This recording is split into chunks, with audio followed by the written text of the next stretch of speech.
cómo se genera, pero para entender un poquito mejor esa parte, voy a agarrar acá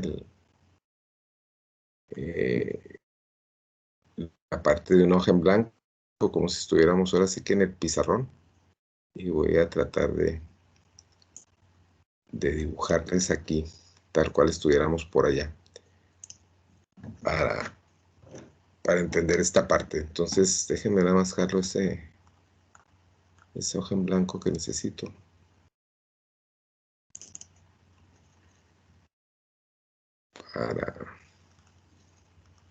Para iniciar, y después vamos a estar viendo un par de videos, y vemos un video y lo regresamos, y luego vemos otro video y lo regresamos a ver parte de esos videos.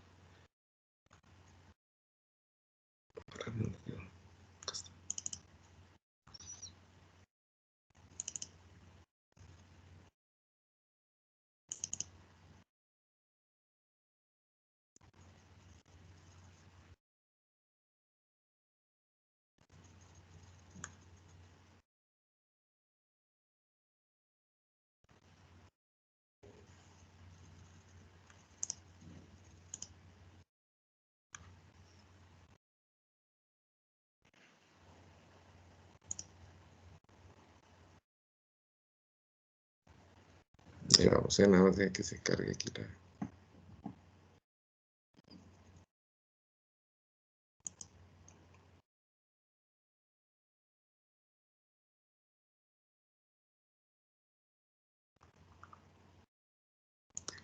aquí está. Bueno, les comparto la hoja. Es una hoja en blanco para poder escribirme. Bueno, ustedes en física 3 debieron hacerlo, pues ahí hay una diferencia. Debieron haber visto cómo se genera un voltaje, cómo se induce un voltaje en un conductor si este conductor se mueve dentro de un campo magnético, o bien el campo magnético se mueve a través de un conductor, o bien los dos, tanto el campo magnético como el conductor, se mueven. En ese conductor se induce un voltaje, y para eso se utilizan unas formulitas, pero más que las fórmulas, si yo mal no recuerdo, se ve cuál es el sentido de ese voltaje inducido, que nosotros en física 3 lo conocemos como fuerza electromotriz, como una FEM. Y esa parte nos va a servir mucho para entender esta parte de las señales de corriente alterna. Entonces aquí voy a empezar a hacer unos trazos, y junto con ellos pues irles explicando. Les decía a ustedes por ahí en física 3, les digo, y si no, pues no, por así que no, pues no importa mucho. Aquí lo vamos a hacer. Si nosotros tuviéramos un par de polos frente a frente, un polo norte y un polo sur, ya fuera de unos imanes permanentes o de unos electroimanes que fueran construidos a través de núcleos de hierro y unas bobinas enrolladas en estos materiales, de tal manera que nos provocaran un polo norte de un lado y un polo sur del otro. Entonces, en medio de en esta región que está frente a frente de estos polos, pues va a haber un campo magnético que se llama líneas de fuerza magnética, que siempre estas líneas van a ir de norte a sur. Y de hecho en los imanes, estas líneas de fuerza pues son de norte a sur. Y es donde a nosotros nos dicen, nos explican por qué los polos se repelen, los polos iguales, y los polos iguales se atraen. Y eso es debido a estas líneas de fuerza de los imanes. Entonces, si nosotros tenemos un polo norte y un polo sur frente a frente, pues van a darse estas líneas de color rosa que estoy pintando, que sería el flujo magnético que se origina en este espacio libre. Muy bien, si nosotros tenemos este campo magnético y nosotros ahora movemos un conductor, que sería este que estoy pintando aquí, este sería un conductor. Este conductor, tengo dos formas de moverlo a través de este campo magnético. Lo puedo mover hacia arriba, o bien, estando arriba, lo puedo mover hacia abajo. Y entonces, nosotros al mover este conductor hacia arriba o moverlo hacia abajo, este sería el movimiento del conductor. En ese conductor se va a inducir un voltaje. En este conductor se va a inducir un voltaje y se le llama voltaje inducido. Y esa es una particularidad de nosotros mover un conductor a través de un campo magnético, y que ese campo magnético sea cortado por ese conductor. Dependiendo la intensidad del campo, dependiendo la velocidad del movimiento del conductor, va a ser la magnitud de ese voltaje. Y de hecho, hay una formulita muy básica que sería que el voltaje inducido, que no nos vamos a meter en estos temas aquí, que no son de nosotros. El voltaje inducido es la velocidad con la que ese flujo es cortado, y entonces se utiliza esta formulita, flujo entre tiempo, y dependiendo la velocidad con la que se corte, es la magnitud de este voltaje. Aquí lo que nos va a ocupar a nosotros para entender la naturaleza de la corriente alterna es ver estos sentidos. Y les decía, eso nosotros lo vimos a partir de la regla de la mano derecha de Fleming. Lo voy a escribir aquí. De la regla de la mano derecha de Fleming, donde esta regla involucra 3 dedos de mi mano. El dedo índice, que me indica el sentido del campo magnético, y el dedo medio, que me indica el sentido del voltaje inducido, y el dedo pulgar, regla de la mano derecha de Fleming, y el dedo pulgar, que me indica el movimiento del conductor. Y ahorita aquí voy a hacer la pantalla más grande donde nos vemos todos, para poner la cámara y ver dónde está mi mano derecha para ilustrárselos desde aquí. Entonces ustedes van a estar viendo esta figura donde el polo norte está del lado izquierdo y el polo sur está del lado derecho. El campo magnético se mueve de norte a sur, es decir, de izquierda a derecha, y nosotros vamos a tener dos movimientos de este conductor hacia arriba y después hacia abajo. Entonces ustedes siguen viendo esta imagen. Yo no la voy a ver. Yo voy a regresar acá donde me vean en la cámara para mostrarles la parte de esa regla de la mano derecha. Entonces, pues la regla de la mano derecha, pues ahí la están viendo mi mano. Nosotros, bueno, si quieren regresar, o sea, nada más grábense si quieren esa imagen.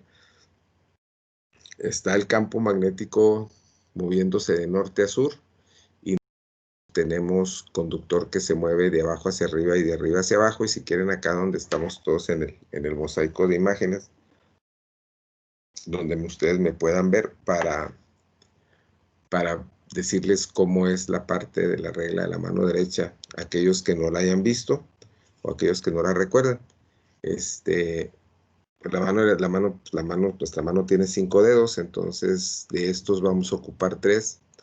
El dedo índice, que es el que nos indica el sentido del campo magnético, que siempre va a ser de norte a sur. La punta del dedo me indica el sur y el nacimiento de mi dedo en la mano pues indica el norte. Entonces va a ser de norte a sur o de norte a sur o de norte a sur, depende cómo estén dispuestos los campos o los polos. El dedo pulgar pues me va a indicar el movimiento del conductor. Para este caso nosotros pues va a ser o hacia arriba o va a ser hacia abajo. Caso mío ahorita, y ustedes si lo ven ahí en su pantalla, les digo recordando cómo está la imagen, pues sería el polo norte del lado izquierdo y el polo sur del lado derecho para que se mueva de norte a sur. Y entonces sería de norte a sur y el movimiento arriba del conductor o abajo del conductor o hacia abajo. Y entonces el dedo medio es el que me va a indicar el sentido que se induce en ese voltaje. Bueno, el voltaje que se induce en ese conductor. Y entonces, si yo lo tengo de esta manera, ustedes lo ponen en su pantalla, igual que yo, el conductor se va a mover hacia arriba en la primera imagen, en el primer dibujo del lado izquierdo. El campo magnético va a ser de izquierda a derecha, y entonces el voltaje inducido va a ser de mi mano entrando a la pantalla o al monitor a donde ustedes estén conectados.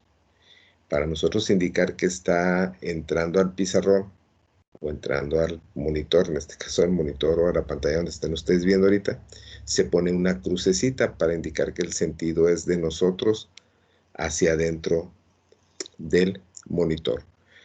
Y nosotros, sin cambiar el campo magnético, que es de izquierda a derecha, lo único que hacemos es volteamos la mano para que se siga manteniendo el campo, pero ahora el conductor se va a mover hacia abajo.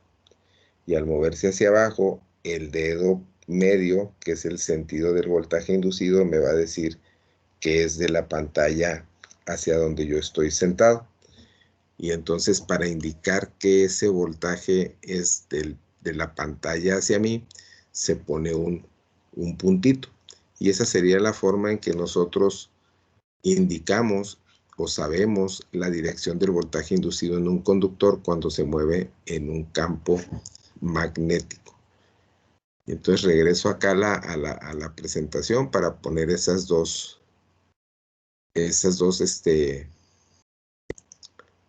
interpretación que acabamos de hacer, y que sería: cuando lo muevo hacia arriba, el voltaje inducido va a entrar al pizarrón y le ponemos una flechita, una crucecita, y esto pues nos indica que está entrando hacia la pantalla. Cuando este conductor se mueve hacia abajo, quiere decir que el voltaje va a salir de la pantalla. Y eso lo obtuve a través de la regla de la mano derecha, donde el pulgar me indica el movimiento del conductor, el dedo índice me indica el sentido del campo magnético y el dedo medio me indica ese sentido de voltaje que se induce en ese conductor. Entonces, esto es siempre y cuando el conductor se mueva de manera perpendicular al campo. ¿Pero qué sucede? Bueno, lo que sucede es lo siguiente, o qué es lo que pasa, o por qué esta explicación de esta manera. Nosotros vamos a tener, voy a dibujar acá ahora, voy a dibujar aquí, bueno, antes de dibujar, las señales de voltaje alterno. La máquina responsable de generarlos es una máquina que se llama generador eléctrico. Un generador eléctrico lo que hace es convertir la energía mecánica, es decir, el movimiento, en energía eléctrica. Y nosotros pues lo acabamos de hecho de ver con el conductor que movimos a través de ese campo magnético. Nosotros este movimiento, esta energía mecánica que se hace en el conductor y que lo movemos hacia arriba o hacia abajo, la convierte en energía eléctrica, la convierte en un voltaje inducido. En un generador eléctrico es lo que hace. La única diferencia es de que en este generador eléctrico los conductores se mueven de manera circular y se mueven a una cierta velocidad angular. Se pone una omega y es la velocidad angular, y la velocidad angular se mide en radianes por segundo. Entonces este conductor, solamente viéndolo como un conductor, este conductor se va a mover en sentido contrario a las manecillas de reloj, en este caso para este ejemplo, y este movimiento de este conductor dentro de este generador va a originar que se formen voltajes inducidos. Sin embargo, en los generadores pues van a pasar algunas particularidades. Número uno, se forma de dos partes principales, que son las que nos interesa ahorita ver aquí a nosotros. Consta de más, pero las dos principales sería el estator, que es la parte que no se mueve, por eso se llama estator. En ese estator se encuentran instaladas e interconectadas bobinas, o hay imanes permanentes, que generalmente no es así en las plantas de generación, que si son imanes permanentes pues ya tienen sus líneas de fuerza definidas y con un cierto valor ya constante. Si son núcleos de hierro que tengan instaladas bobinas alrededor de ellos, nosotros al inyectar o al conectarle un voltaje, pues se va a circular corriente a través de esas bobinas, y dependiendo de la circulación de corriente que exista en esas bobinas, pues se van a formar polos en cada una de ellas o en cada grupo de esas bobinas, y entonces se van a generar una especie de electroimanes para formar polos nortes y polos sures, para que pueda haber líneas de fuerza o líneas de campo magnético en ese estator. Pero existe otra parte importante en el generador que se llama rotor, y el rotor es la parte que va a girar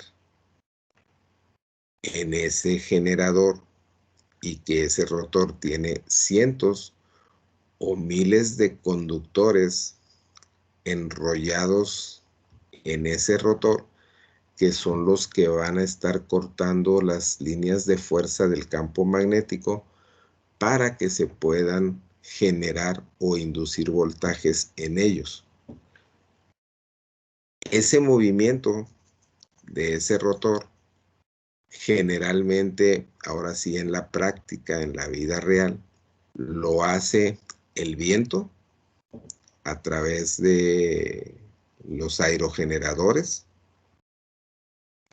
las hidroeléctricas, que lo que hacen es, por la salida de agua de las cortinas, de las presas, en la parte de abajo sale el agua, mueve una turbina, esa turbina está acoplada al generador, al rotor del generador, hace que gire ese rotor, los conductores internamente se mueven dentro de ese estator, y entonces en ese rotor se inducen voltajes para generar voltaje alterno.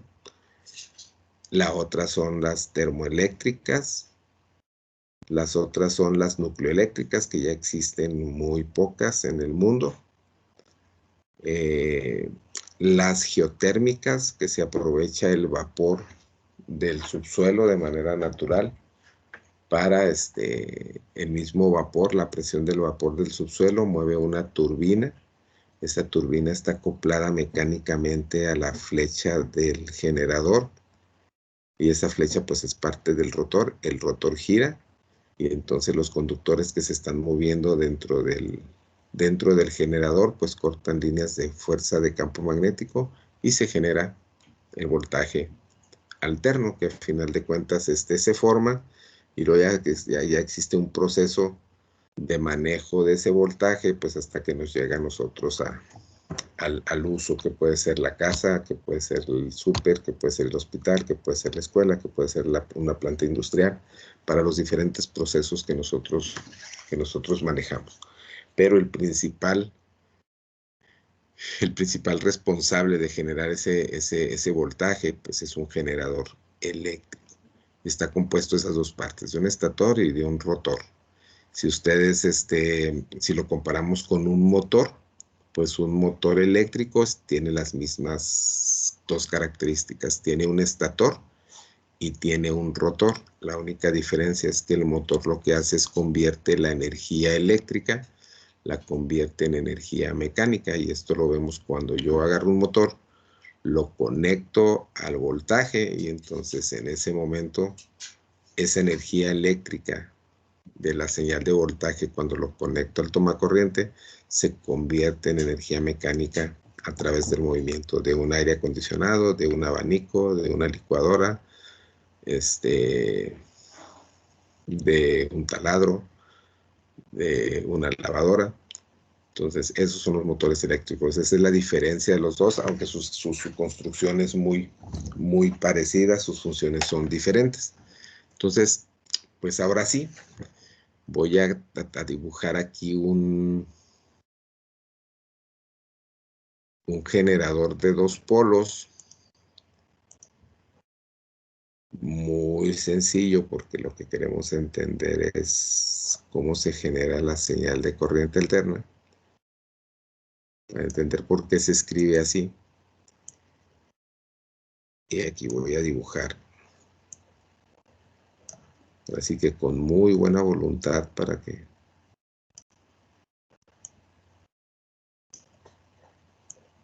lo entendamos. Este es un polo norte, este es un polo sur.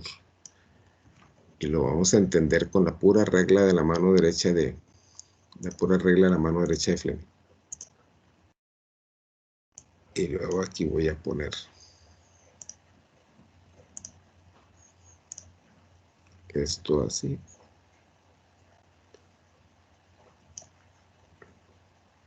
Así. Y vamos a poner esto así.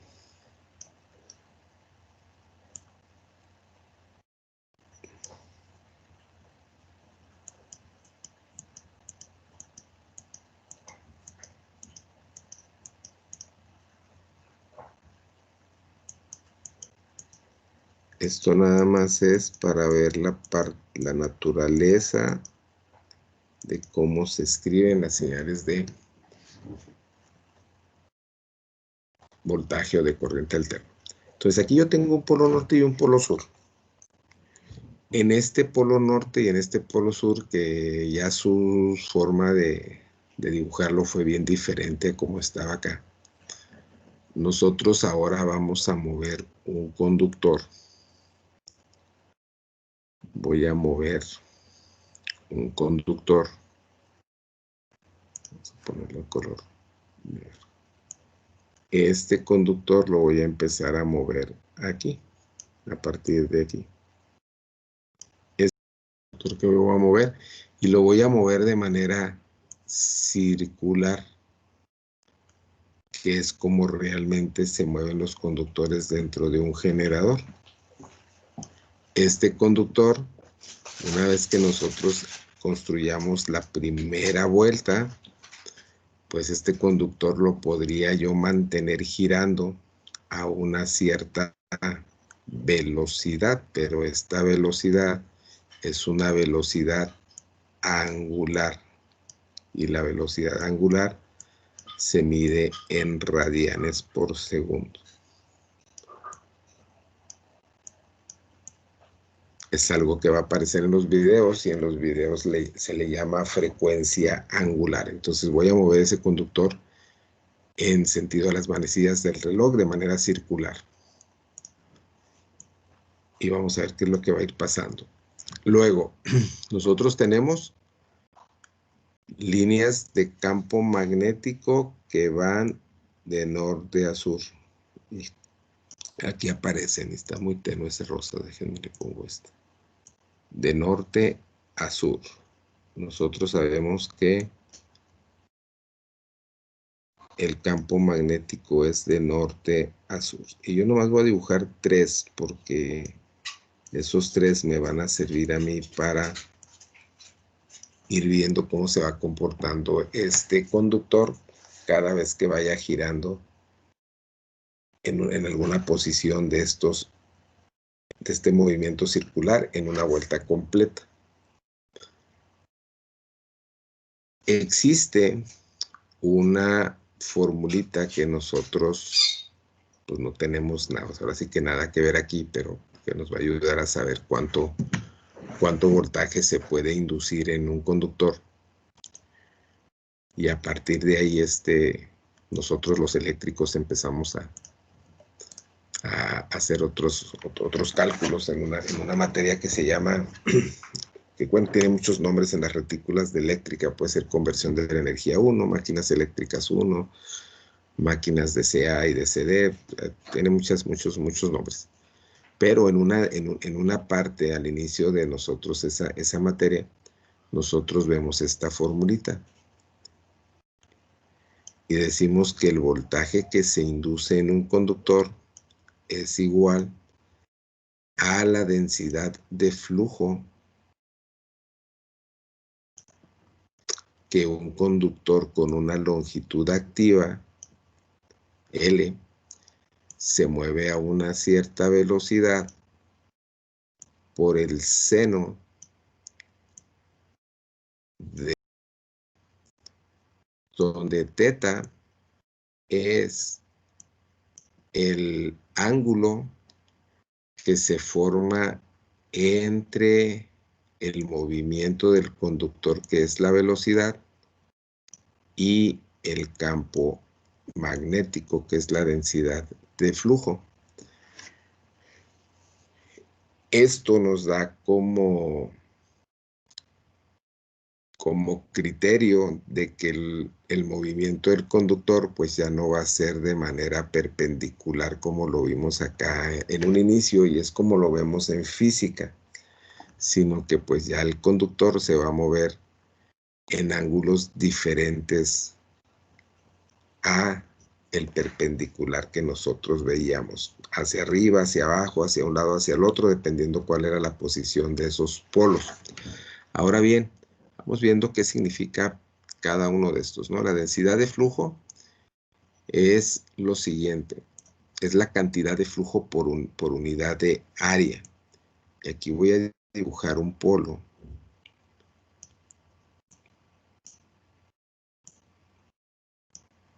Que sería solamente uno, nada más para entenderlo, de la densidad de flujo, que fuera el polo norte y del otro lado, que con las mismas características hubiera un polo sur. La densidad de flujo es la cantidad de líneas de campo magnético que hay por unidad de área. Y el área pues sería todo esto que voy a pintar en amarillo. Todo esto. Entonces, el flujo magnético, que se llama densidad de flujo magnético, pues es la cantidad de flujo que sale de esta cara polar por esta unidad de área.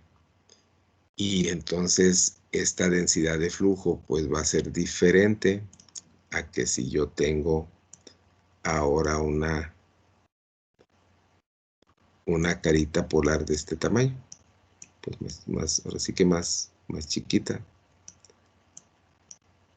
¿Por qué razón? Bueno, pues porque el área pues va a ser menor, y entonces la densidad de flujo de estos dos polos, suponiendo que los dos fueran polos nortes, pues la densidad de flujo de este esta cara polar del lado izquierdo pues va a ser mayor que la del lado izquierdo por la cantidad diaria que tienen.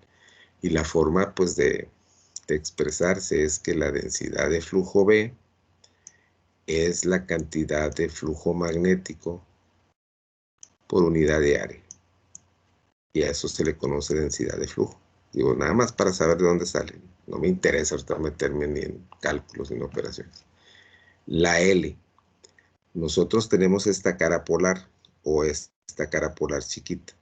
Si nosotros viéramos cualquiera de estas dos en una vista de planta de arriba hacia abajo, pues tendríamos tal vez lo siguiente. Tal vez fuera esto visto desde una vista de planta, cualquiera de estas dos, y entonces el conductor eléctrico pues va a tener un largo, va a tener una dimensión a lo largo de ese campo magnético. Vamos a suponer que ese es el largo del conductor. Este es el conductor y eso es el largo que ocupa en el campo magnético. Esta L se llama longitud activa del conductor y la longitud activa del conductor es aquella que solamente cubre el polo o los polos de la máquina, que serían estos extremos.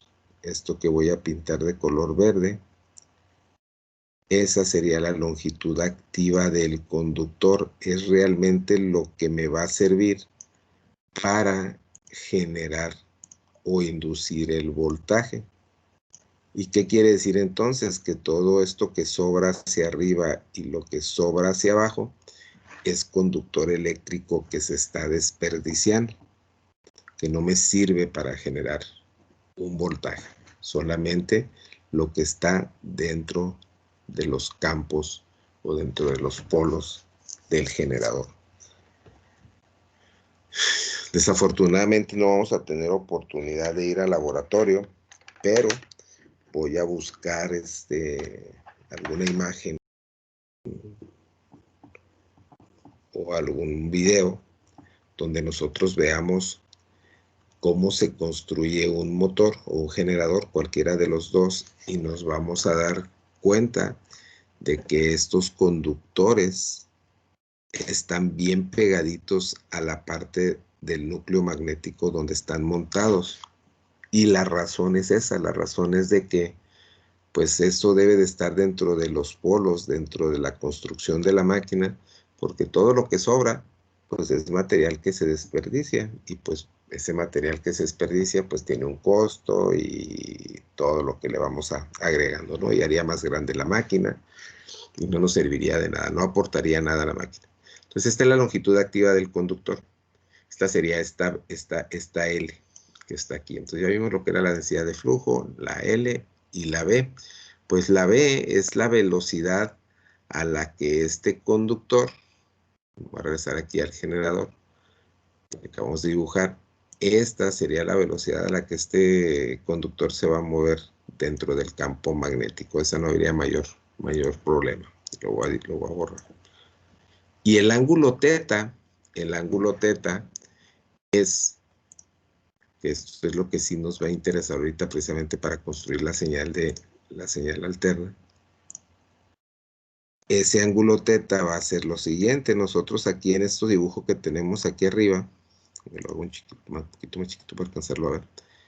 Tenemos que el campo magnético va a ser siempre, en este caso, va a ser hacia arriba. Siempre va a ser hacia arriba. Y voy a dibujar los tres.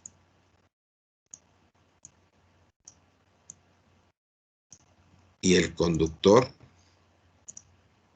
se va a empezar a mover por acá. Resulta que este conductor se va a mover en este sentido. Más o menos. Entonces lo que va a suceder con este ángulo teta es que en un momento este conductor, al irse moviendo por aquí, pues va a formar un ángulo entre la velocidad que acabo de pintar en rojo y el campo magnético en esta posición. Cuando el conductor siga moviéndose, va a llegar a este cruce donde el movimiento del conductor va a ocasionar un ángulo θ con respecto al campo magnético. Y en esta tercera posición, este movimiento del conductor va a ocasionar un cierto ángulo θ con respecto a este ángulo. Si me voy acá hacia el extremo, hacia la otra parte, para completar la media vuelta, voy a tener que en la media vuelta el conductor va a estar por acá y entonces habrá una condición donde la velocidad vaya hacia abajo y el campo magnético sea hacia arriba. Y entonces el ángulo que se va a formar pues es este ángulo θ. Y así sucesivamente hasta completar los 360 grados. Entonces, ¿qué es lo que vamos a tener? Bueno, lo que vamos a tener es lo siguiente. Hipotéticamente vamos a suponer que la densidad de flujo de este sistemita que vamos a poner aquí vale 1. Eso vale la densidad de flujo. Que la longitud activa del conductor es 1, con las medidas que corresponden para cada parámetro que estamos viendo, y que la velocidad también va a ser igual a 1. Y entonces, cuando yo tenga que multiplicar por el seno de θ, que es el ángulo que se va a ir formando conforme este conductor se vaya moviendo, pues voy a tener dos posiciones importantes. La primera, que es cuando el conductor va a iniciar a moverse, que va a ser hacia arriba, y el campo magnético también va a ser hacia arriba, porque ese no cambia. Lo que va cambiando es el conductor conforme se va moviendo. Entonces el ángulo θ que está aquí, entre el campo magnético de color rosa y el movimiento del conductor, que es la velocidad en rojo, el ángulo es 0. Y ese es el ángulo θ. Si yo lo traslado aquí a mi formulita, voy a tener que el voltaje en este conductor es igual a 1 por 1 por 1 por seno de θ, donde θ es este ángulo 0, entonces sería por seno de 0. Y si yo hago esa operación, 1 por 1 por 1 por seno de 0 es 0. Quiere decir que el voltaje en ese momento es 0. Y va a estar aquí. Sería 0. Y entonces me voy a si a partir de aquí yo empiezo a mover este conductor de manera circular, este ángulo θ pues va a empezar a abrirse. Y me voy a ir con ustedes a la camarita para ver cómo es que va a funcionar esto. Y ahora sí, si quieren, pues ahora que nos cambiamos nada más para que vean la mano. Está en la mano. Y entonces ahora el conductor siempre se va a mover hacia, perdón, el campo magnético siempre va a ser hacia arriba. Siempre. Pero el conductor, que es mi dedo pulgar, empieza a moverse de manera paralela. Ese es su primer movimiento. En este momento, pues mi dedo está pegado al campo magnético y ese ángulo es 0. Pero conforme empieza a moverse de manera circular, nosotros nos damos cuenta que el dedo se va separando y entonces se va formando un cierto ángulo entre mi dedo índice y el dedo pulgar. Y me voy a ir así hasta que yo tenga 90 grados. Después de esos 90 grados del cuarto de vuelta, en el segundo cuarto de vuelta, para completar la media vuelta, pues este dedo, pues ya no lo puedo torcer más, ¿verdad? Pero si tuviera la oportunidad, lo abriría más hasta que mi dedo quedara puesto acá en el, ahora sí que paralelo al dedo índice, pero pues ahora sí que apuntando hacia abajo. Sin embargo, en toda la primera media vuelta, conforme esto se va subiendo, el voltaje inducido siempre es entrando a la pantalla o al dispositivo donde esté conectado. ¿Hasta cuándo? Hasta que este dedo está en sentido contrario al campo magnético. ¿Esto qué nos va a decir? Bueno, pues nos va a decir lo siguiente. Regreso acá a la presentación. Yo les hablaba de que empezamos en 0. Cuando nosotros llegamos a este valor, al octavo de vuelta, que es en esta posición donde estoy con el lapicito, en esta parte nuestro ángulo va a ser de 45 grados. Entonces, lo que va a suceder ahí es de que vuelvo a mi fórmula y entonces el voltaje inducido es igual a 1 por 1 por 1 por seno de 45. Y resulta que el seno de 45 es 0.7071. Y ese 0.7071, pues tal vez esté más o menos por aquí. Me da punto, si lo hago más delgada la línea, el valor. Me da 0.7071 volts. Y me da 0.7071 porque todos los parámetros son 1. 0.7171 volts. Quiere decir que entonces este voltaje pues va a crecer hasta aquí. Cuando llego a esta tercera posición, va a llegar un momento en que el campo es hacia arriba y el movimiento es perpendicular al campo, es decir, teta va a ser igual a 90 grados. Y entonces ese teta me lo llevo a la formulita y decimos que el voltaje que se va a inducir es igual a 1 por 1 por 1 por seno de 90, y seno de 90 me da 1. Quiere decir que aquí voy a tener un 1 y entonces esto crece hacia acá. Cuando me voy a esta 1, 2, 3 a la cuarta posición, que es en este ángulo, en esta parte donde estoy indicando con el lápiz, después de los 90, pues serían otros 45 más de los 90. Entonces 90 más 45 pues me va a dar 135 grados.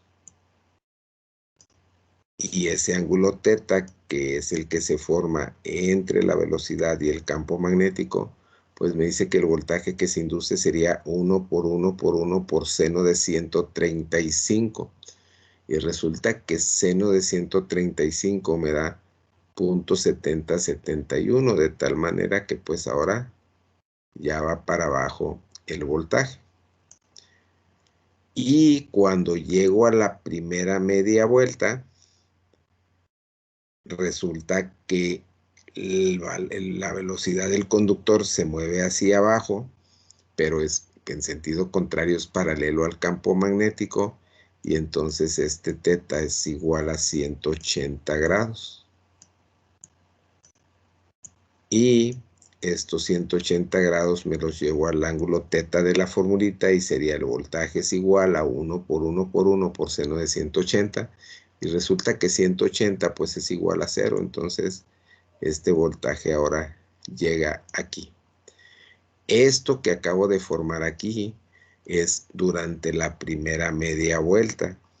Y como lo explicábamos ahorita hace un rato, durante esa primera media vuelta, el voltaje se induce entrando al pizarrón, que es esta primera media vuelta. Esta primera media vuelta lo que me indica es que el voltaje es entrando al pizarrón. En la segunda media vuelta, que ya no lo dibujo acá, pero lo podemos ver por aquí en este dibujito chiquito, pues lo único que tengo que ir haciendo es ir sumándole 45 grados a estos 180 para la otra media, sería la que estaría por acá, para completar la vuelta completa. Y entonces serían 180 más 45, serían 225, que sería la velocidad iría para acá, el campo magnético iría hacia arriba, y el ángulo que estoy midiendo es este de aquí. Este sería el teta, que sería 220. Seno de 225 me va a dar menos 0.7071. Eso quiere decir que pues ahora voy a andar acá en la parte negativa de esta gráfica. Menos 0.7071. Menos. Y entonces voy a andar por acá. Cuando llego a esta posición que estoy poniendo en rojo, va a llegar un momento que son 225 más 45, 270, y entonces seno de 270 me va a dar menos 1 multiplicado por estos tres unos, quiere decir que voy a tener menos 1 volt. Acá fue más 1 volt. Y llego a esta parte. Cuando llego a esta penúltima posición, resulta que son 270 más 45, pues serían 315 grados. Seno de 315 grados me va a dar menos 0.7071, y pues ahora voy de regreso. Y finalmente, cuando yo doy la vuelta completa, pues el conductor queda otra vez en esta misma posición, pero el ángulo que estamos midiendo es la vuelta completa, que serían 360 grados. Inicié en 0 y a la vuelta completa tengo 360. Seno de 360 me vuelve a dar 0. Por los unos, pues obtengo 0 y entonces regreso a esta parte. En esta segunda media vuelta se generaron, al parecer, voltajes negativos, pero realmente no es de que existan voltajes negativos. Lo que sucede que en la primera media vuelta, como lo vimos aquí, el voltaje inducido en este conductor es hacia adentro de la pantalla. Pero este mismo conductor, sin hacerle nada, solamente moverlo en la segunda media vuelta, su sentido cambió. Y entonces ahora va a regresar de la pantalla hacia mí. ¿Qué es lo que está sucediendo aquí? Que el sentido del voltaje inducido está alternando su sentido. Media vuelta es hacia la pantalla, media vuelta es saliendo de la pantalla. Esto es una vuelta completa. A esto se le conoce como un ciclo. Un ciclo es una vuelta completa de mi conductor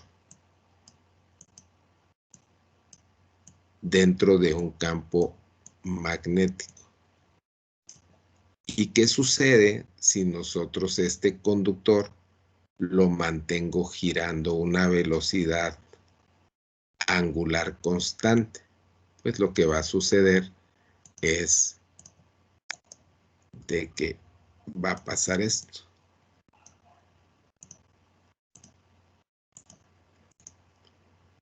Esta señal se va a poner y se va a comportar de esta manera.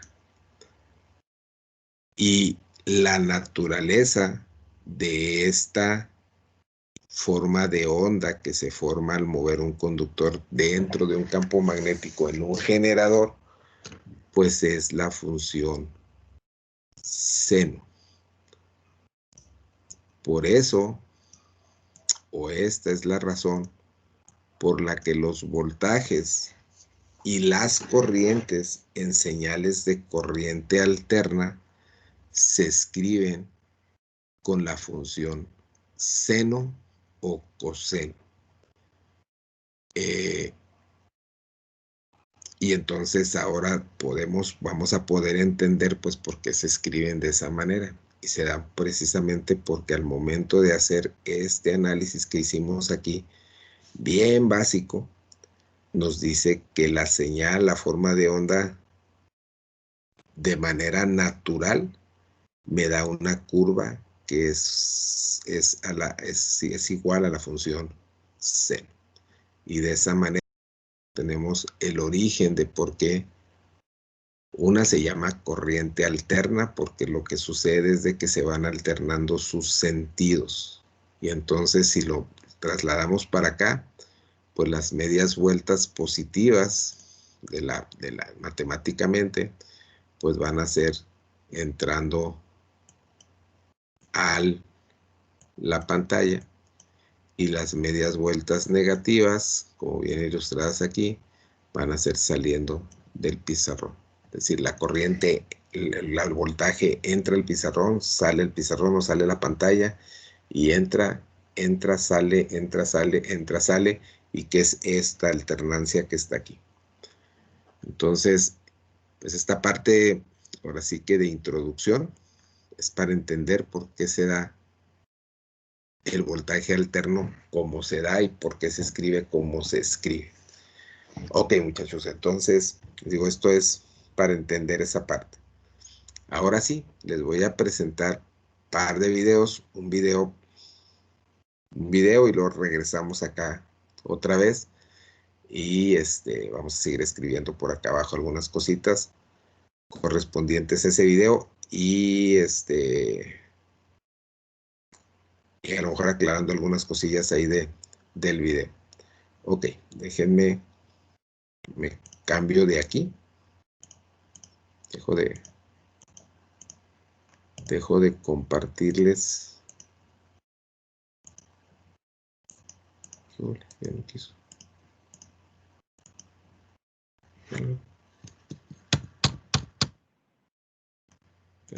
Porque ya se me trabó esta cosa.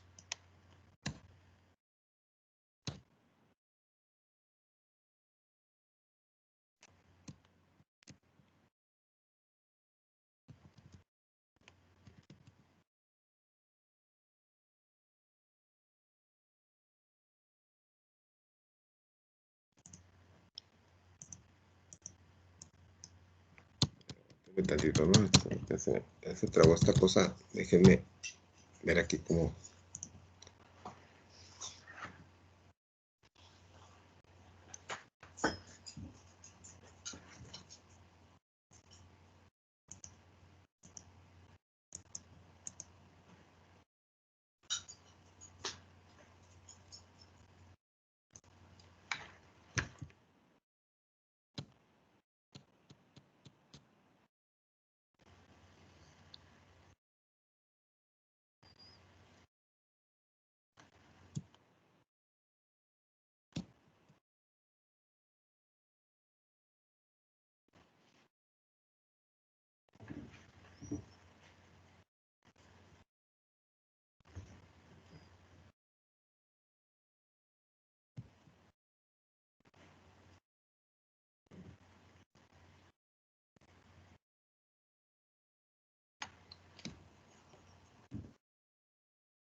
¿Me siguen escuchando, ah?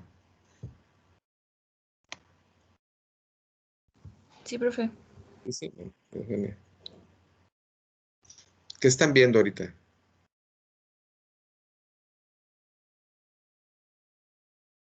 Una pantalla negra. Una pantalla negra. Entonces sí. Esta cosa ya Todavía se ve el cursor del mouse. Todavía se ve el cursor del mouse, sí, yo también, pero ya lo pude mover, nada más que ya no jala. Pero déjenme, me voy a desconectar, no se vaya, ¿no? Voy a resetear esta cosa. Ahí regreso, denme chance tantito. Ok, profe. Sa-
Bueno, ya regresé.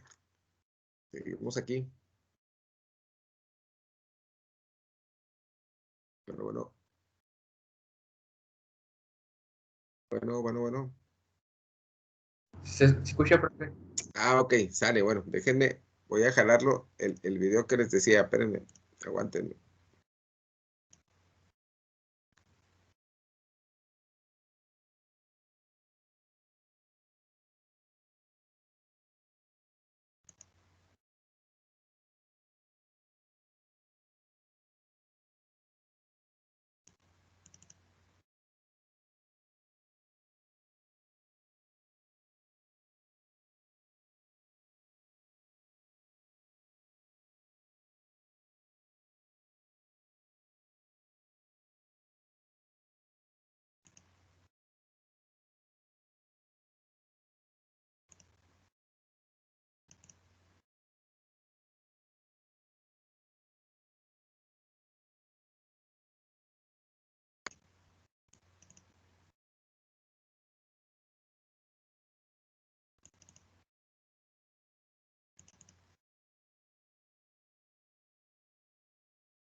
Ok, les comparto ahora sí el video, ahí va.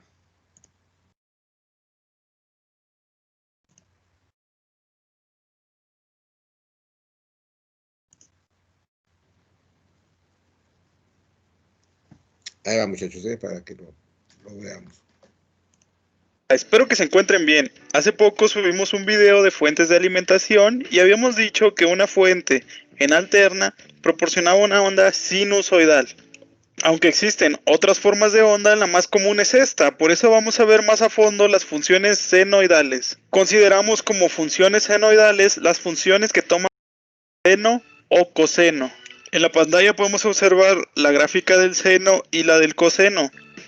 Y podemos ver que el coseno es un seno desplazado pi medios radianes.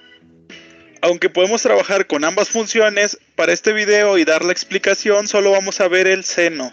Pero vuelvo a repetir, es lo mismo, solo está desplazado ciertos grados. Lo primero que vamos a mencionar es que estas funciones varían con el tiempo y son periódicas, lo que quiere decir que se repiten cada cierto tiempo.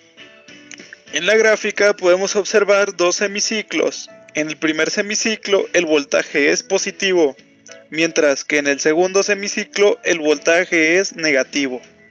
Una vez que se completan los dos semiciclos, la función se repite. Entonces, esta gráfica que tenemos aquí puede ser la de una fuente de voltaje en alterna. Y para escribir la función que la describe, sería b variable en el tiempo es igual a Bm por seno de omega t más phi, donde Bm es la amplitud de la función, omega la frecuencia angular y phi es la fase. La amplitud indica el valor máximo a la que la senoide va a llegar y lo podemos observar en la gráfica en los valles o en las crestas. Muy bien, entonces ahora para la fase, ¿se acuerdan que les había dicho que el coseno estaba desplazado pi medios? Podemos escribir la función coseno como una función seno con una fase de pi medios. Entonces la fase mueve la función a la izquierda o a la derecha dependiendo de su signo.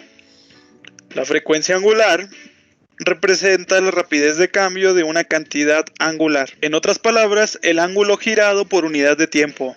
La forma de calcularlo es multiplicar 2pi por la frecuencia de la función.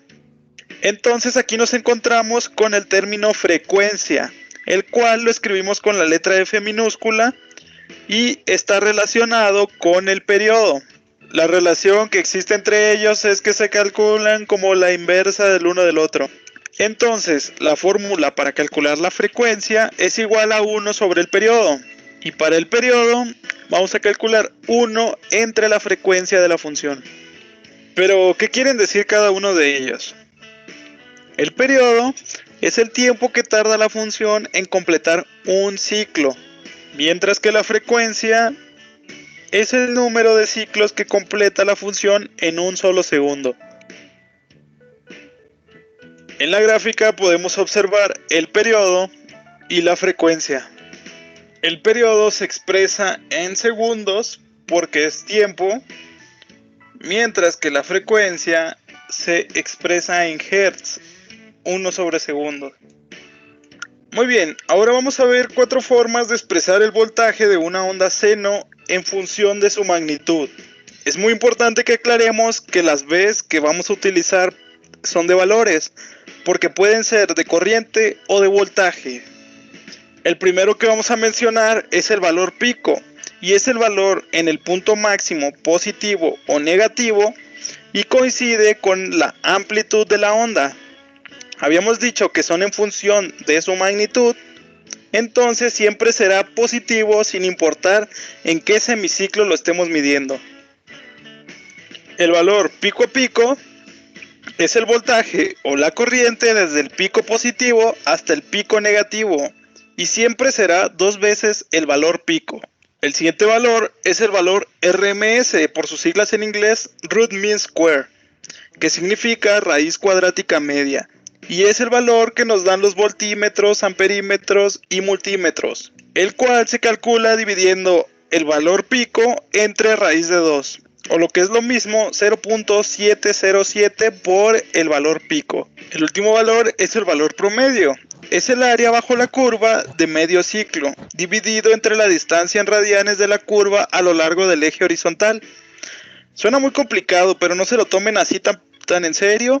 Este es uno de los usos prácticos de las integrales definidas, pero pues ustedes saben que el promedio es la suma de todos los valores dividido entre el número de valores. Sin embargo, la manera de calcularlo sería 2 entre pi por el valor pico, o lo que es lo mismo 0.636 multiplicado por el valor pico.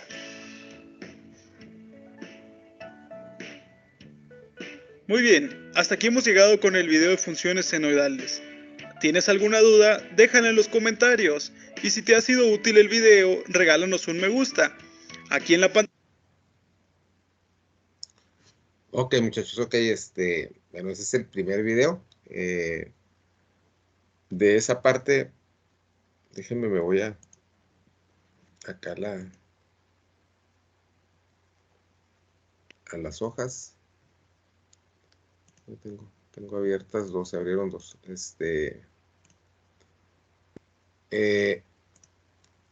Bueno, ya vimos una vez que vimos lo que les dibujé al inicio, pues ya vimos la naturaleza de las señales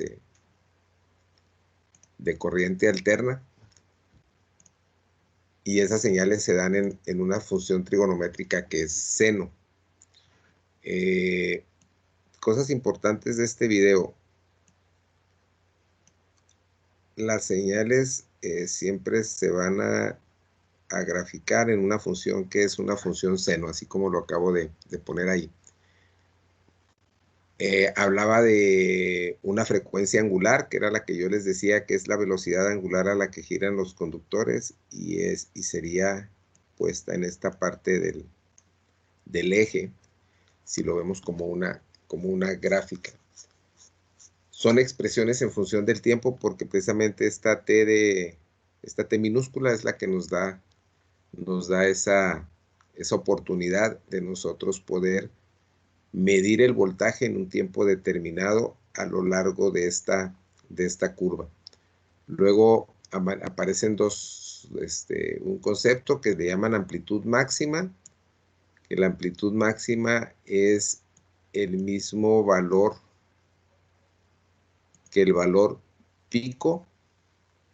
Este valor pico sí ténganlo muy presente, porque cuando vean señales alternas y no necesariamente senoidales en electrónica, les van a decir o les van a pedir cuál es el valor pico de esa señal. Y el valor pico pues es el valor más máximo que alcanza la señal.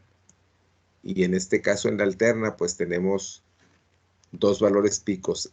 El de la cresta, que está aquí arriba, y el del valle, que es el que está aquí abajo. Entonces los dos valores pico no son uno positivo y otro negativo, que era como lo decía el video y como yo se los explicaba. Pues no es que sean positivos y negativos, es que cambian de dirección.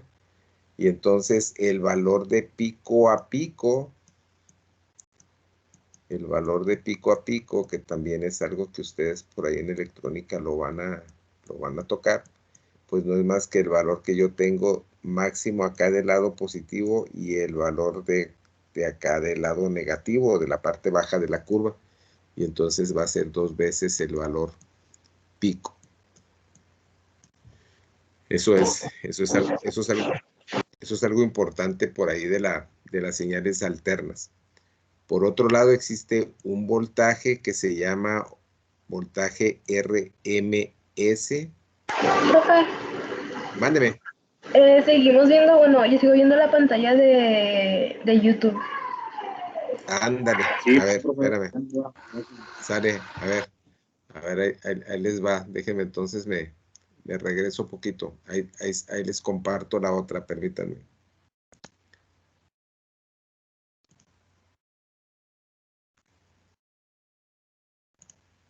Ok, ahí está. ¿Sale? Ahí ya la podemos ver ahora sí. Sí, profe. Ah, ok. Sale, bueno.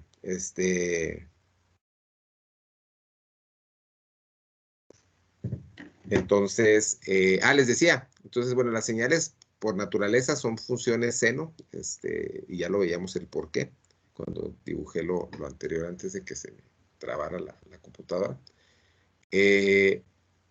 Les decía que la velocidad angular o la frecuencia angular en una gráfica de este tipo se pone en este eje horizontal, porque es realmente quien me va a decir cómo se va moviendo esta señal. Las señales de voltaje y de corriente en alterna, pues se llaman expresiones en función del tiempo, y esta T minúscula es la que nos indica precisamente esa característica, porque con esta T minúscula nosotros la sustituimos por los segundos donde yo quiera evaluar esa señal y nos va a dar su valor en ese tiempo que queramos evaluar. Les comentaba que ustedes en electrónica van a utilizar mucho en algunos cálculos el voltaje pico o el voltaje de pico a pico. Entonces, para tener muy bien identificado pues el voltaje pico o el valor máximo pues de una onda alterna, pues ese ahora sí que es el valor más máximo, el valor más alto. No necesariamente en el caso de electrónica vamos a tener ondas senoidales, van a tener allá ondas cuadradas, ondas rectangulares, pero son alternas. Entonces ahí van a tener que te van a tener que identificar el voltaje de pico o el voltaje de pico a pico, que sería el valor máximo tanto de un lado, que sería el lado positivo, y tanto del lado negativo. Y bueno, en el caso de la senoidal, pues como son simétricos, pues el voltaje de pico a pico pues es 2 veces el valor pico, tanto del lado de la cresta como el de la del valle, que es acá abajo. Les mencionaba que de las cosas importantes del video es de que los voltajes, hay una medición que se llama voltaje RMS o corriente RMS, que son los dos parámetros eléctricos que nosotros medimos con un amperímetro y con un voltmetro o con un multímetro, siempre y cuando yo seleccione la medida que quiera hacer en el circuito. Si es de voltaje, pues voy a medir voltaje; si es de corriente, voy a medir corriente; si es de voltaje, pues se llamará voltímetro; si voy a medir corriente, el multímetro pasa a llamarse amperímetro. Pero hay dos voltajes que se miden con esos equipos de medición, y que son los valores RMS. El valor RMS de voltaje o el valor de RMS de corriente, en inglés es root mean square o raíz media cuadrática, y no es otra cosa más que lo que explicaba por ahí la persona del video. Es el valor pico del voltaje entre raíz de 2. Si estamos hablando de corriente, de voltaje, si es de corriente, pues es el valor pico de la corriente entre raíz de 2, o bien 0.7071 el valor de voltaje pico para obtener el valor RMS, o el valor pico de la corriente entre raíz de 2, o 0.7071 el valor de la corriente de pico para obtener el valor de corriente. Este 0.7071 más o menos está por aquí. Y este sería el valor RMS de una señal de voltaje. Y ese es el valor que miden los amperímetros y los voltmetros cuando yo tomo una lectura en un circuito de corriente alterna. Si yo quiero ver una señal así, de esta forma, utilizo un aparato que se llama osciloscopio. Y entonces en el osciloscopio en la pantalla voy a poder ver la forma de onda senoidal, o cuadrada o rectangular, la que yo vaya a conectar. Entonces, bueno, esto es lo rescatable de esta parte. Hay algo que se llama ángulo de fase, y ahorita ya no lo vamos a alcanzar a ver hoy por el corte, pero el lunes lo vemos. El ángulo de fase teta, o el ángulo de fase phi, que no importa ahí cómo le llamemos, es el desplazamiento de esta señal de voltaje con respecto a este eje horizontal. Entonces, nada más para llevárnoslo, ese ángulo de fase va a ser el ángulo, va a ser positivo si la señal se da antes del origen. va a ser positivo si se genera antes del origen hacia la izquierda. Y va a ser negativo si esta onda se genera después del origen. El ángulo de fase es un desplazamiento que hay de la señal de voltaje o de corriente con respecto al origen. Y a esto se le llama ángulo de fase. Y eso,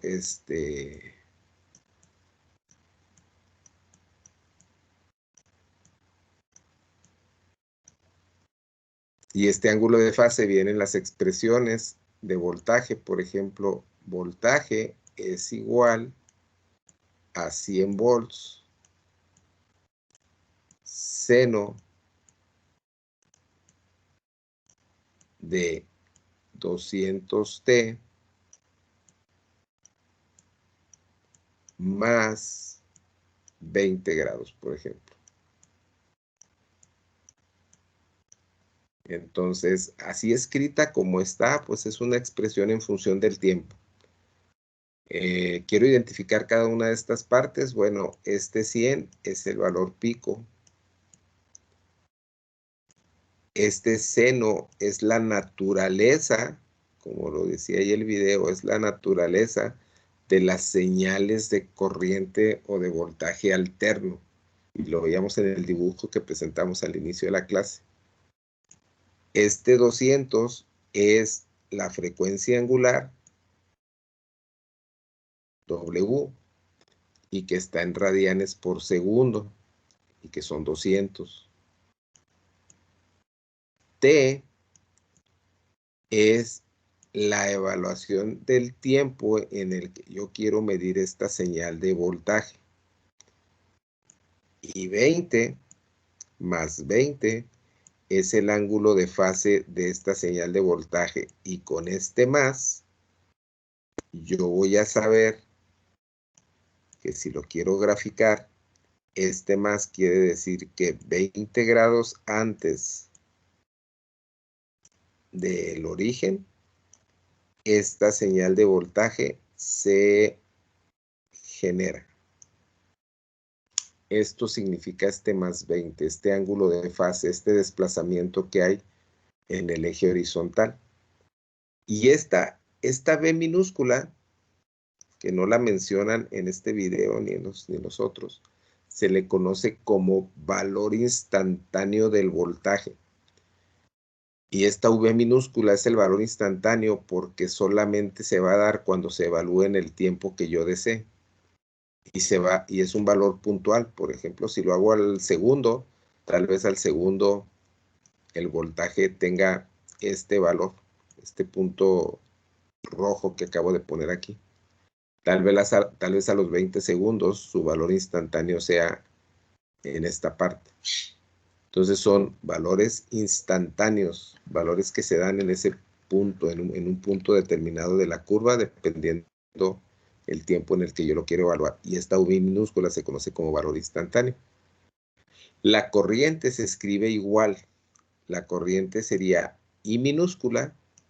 Y aquí en esta I minúscula, cuando empezamos a escribir la corriente, entendemos por qué el cambio del operador I por el operador J en los números complejos en circuitos de corriente alterna.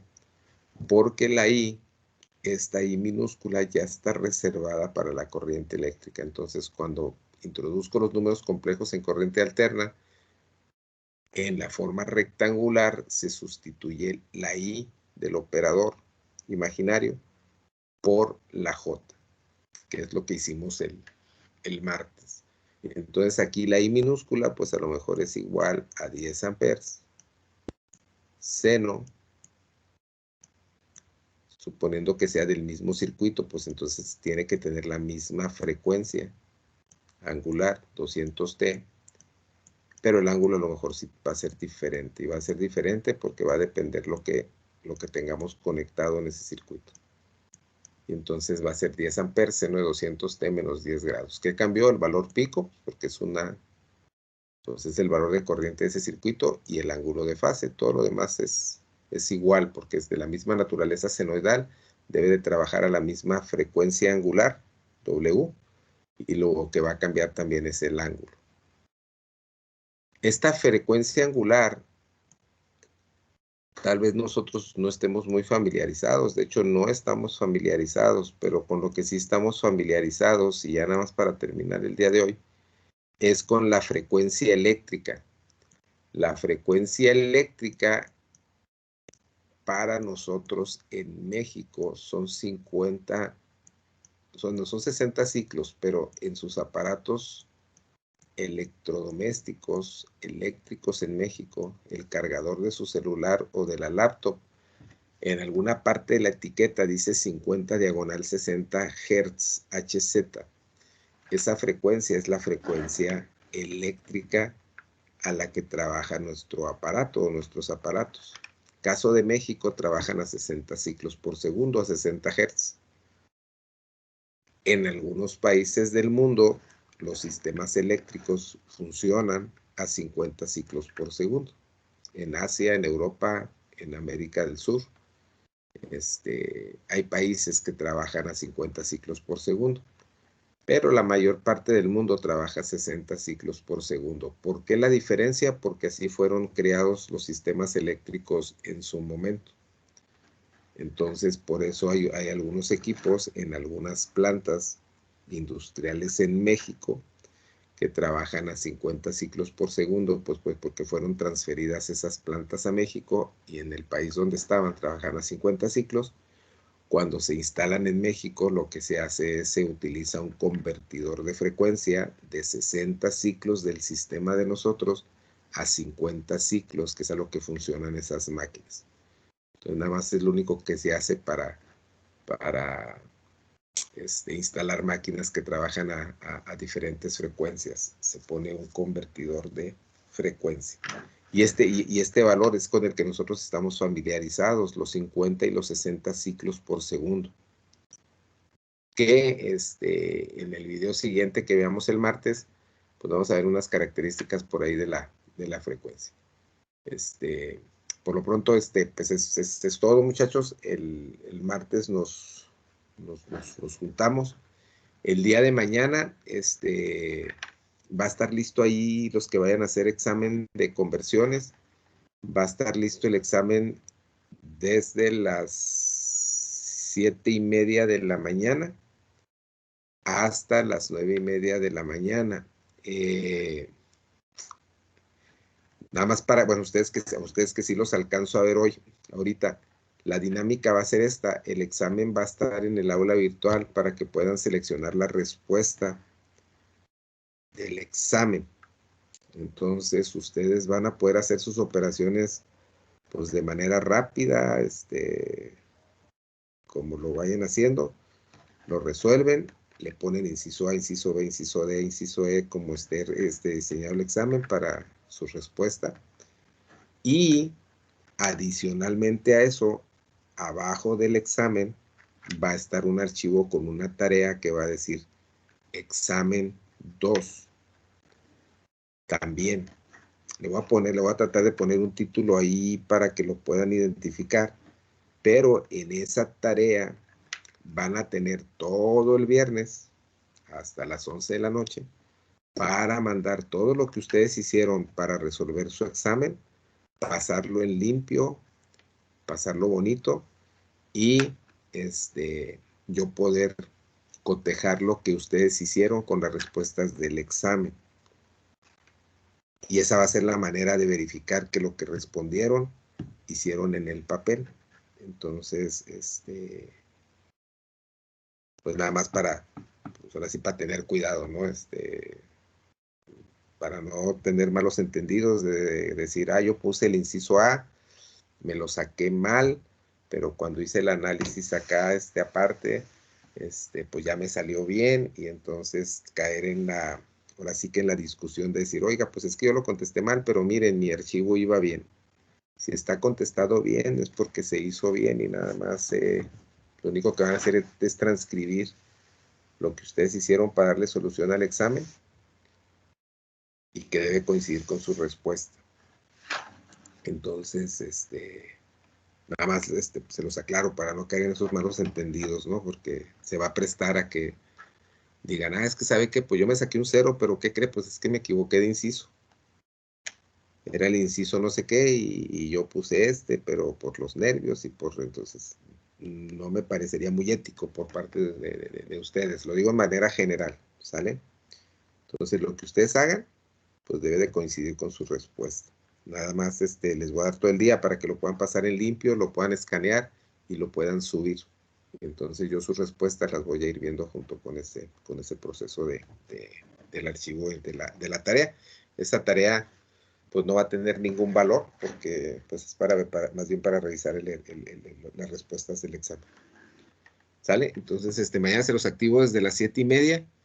Los que lo vayan a hacer, los que no lo vayan a hacer, pues no se preocupen. O sea, tal vez les va a aparecer un 0 ahí de manera inicial, pero pues yo voy a trasladar la calificación del otro hacia pues más no les va a aparecer 0.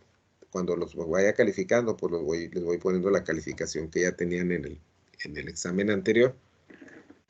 Y el examen anterior, pues ya una vez que termine la revisión, pues lo voy a borrar y el que va a permanecer es el que hagamos mañana. Con las calificaciones, quien lo vaya a hacer mañana, y los que tienen su calificación anterior, pues nada más va a ser trasladada al examen de ahora. Va, entonces, pues nada más, muchachos, nos vemos el martes y pues cualquier cosa, pues aquí me ponen mensajito del examen conforme lo vayan resolviendo y se los voy contestando. ¿Sale? Nos vemos entonces el martes y a los que no vaya a ver mañana, pues buen fin de semana. ¿Sale? Bye, profe, muchísimas gracias. Bye, profe. Sale. Gracias a Hasta ustedes. Bye bye. Hasta luego. Gracias. Profe. Mándeme. Entre 15 minutos tarde, no sé si tomó lista o... No. De hecho, se me hace que de esos 15 minutos. No es cierto. Todavía me alcanzaste a escuchar, ¿no? Es que se me trabó la máquina y luego me desconecté como 20 minutos. Como las 7:17 más o menos. Pero estamos en clase, ¿no? Porque se me cortó la comunicación, la verdad no vi a qué hora. Órale. Sí, pero no hay problema. ¿Sale? Sale, Órale, gracias. pues. Sale. Gracias, Iván. Bye. Profe.